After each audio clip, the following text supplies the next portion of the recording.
সুন্দর একটা প্লেস। এখন দাঁড়িয়ে আছি একটা সুন্দর প্লেসে, যার ভিডিও তুলে আপনাদের কাছে তুলে ধরছি। আশা করি আপনাদের ভালো লাগবে এবং প্লিজ লাইক কমেন্ট শেয়ার করবেন। এখন দাঁড়িয়ে আছি আগরতলা নিয়ার শ্রীকৃষ্ণ মন্দির স্কুলের পাশে। এখন দাঁড়িয়ে দাঁড়িয়ে ভিডিও করছি।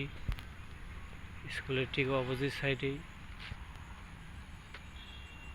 সোনারতরী গেস্ট হাউস, তারই ভিডিও। খুব সুন্দর।